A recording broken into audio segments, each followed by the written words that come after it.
अऊज़ु बिल्लाहि अस्समीउल अलीम मिनश शैतानिर रजीम बिस्मिल्लाहिर रहमानिर रहीम। कुरान करीम इन्नहु ला कुरानुन करीम बल हुवा कुरानुन मजीद। अल्हम्दुलिल्लाह, अल्लाह ताला का बहुत बड़ा एहसान है कि उसने हमें कुरान करीम अता फरमाया। नबी करीम सल्लल्लाहु अलैहि वसल्लम ने हमें कुरान की तालीम दी, लोगों की इस्लाह की और उन्हें ईमान, अच्छे अखलाक और हिदायत का रास्ता दिखाया। लेकिन अफसोस की बात है कि आज बहुत से लोगों का कुरान से रिश्ता कमज़ोर हो गया है। ना दिल में उसकी पूरी इज़्ज़त है और ना उसकी अज़मत का एहसास।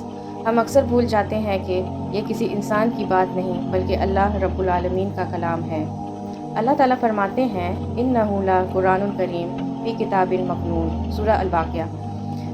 इसका तर्जुमा ये है कि यकीनन ये बहुत ही इज़्ज़त वाला कुरान है जो एक महफूज किताब में है। अल्लाह ताला फरमाते हैं, बल हुवा कुरानुन मजीद फ़ी लौहिन महफूज, बल्कि ये बहुत शान वाला कुरान है जो लौहे महफूज में महफूज है।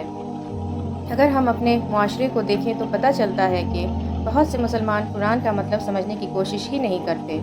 तजवीज़ के साथ सही पढ़ना ज़रूरी नहीं समझ पाते। तिलावत के वक्त तवज्जो नहीं दी जाती। कुछ लोग लाइव तिलावत के दौरान उठ जाते हैं और कहते हैं अभी तो सिर्फ तिलावत हो रही है, लेक्चर बाद में होगा। कुछ लोग जानबूझकर देर से आते हैं, हालांकि इसी वक्त फरिश्ते मजलिस को घेर लेते हैं। सुकून नाजिल होता है और अल्लाह की रहमत बरसती है। अगर रिकॉर्डिंग में कुरान चल रहा हो तो उस वक्त बातें करते रहना भी कुरान की इज़्ज़त के ख़िलाफ़ है। अगर कोई तिलावत की गलती ठीक करे तो कुछ लोग नाराज़ हो जाते हैं। अगर अल्लाह के कलाम की इस्लाह पर हमें बुरा लगे तो हम अपने दिल का जायज़ा लेना चाहिए।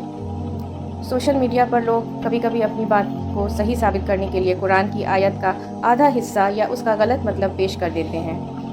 ये बहुत ख़तरनाक बात है, क्योंकि अल्लाह के कलाम के बारे में बग़ैर इल्म के बात करना बहुत बड़ा गुनाह है। कुरान करीम हिदायत है, शिफा है, नूर है, रहमत है, नसीहत है और सबसे बढ़कर अल्लाह का कलाम है। अगर हमारा कुरान से रिश्ता सिर्फ रमज़ान तक हो या रोज़ सिर्फ रस्मी तिलावत तक महदूद हो और हम ये कहने लगें कि कुरान समझना मुश्किल है, हिफ्ज़ मुश्किल है, आज के दौर में इस पर अमल नहीं हो सकता या हर आलिम अलग बात करता है, तो हमें सोचना चाहिए कि ये हमारे अपने बहाने तो नहीं। अल्लाह ताला ने खुद फरमाया है कि कुरान को समझना आसान बनाया गया है। कुरान हमारी रूह की ग़िज़ा है। जब कुरान से रिश्ता कमज़ोर हो जाता है तो अल्लाह से रिश्ता भी कमज़ोर होने लगता है, दिल सख्त होने लगता है और रूह का सुकून और ताज़गी कम हो जाती है। अल्लाहुम्मा अजअलिल कुरान रबी क़ल्बी व नूर सदरी व जला हुज़्नी व ज़हाब हमी। या अल्लाह, कुरान को हमारे दिलों की बहार बना दे। आमीन।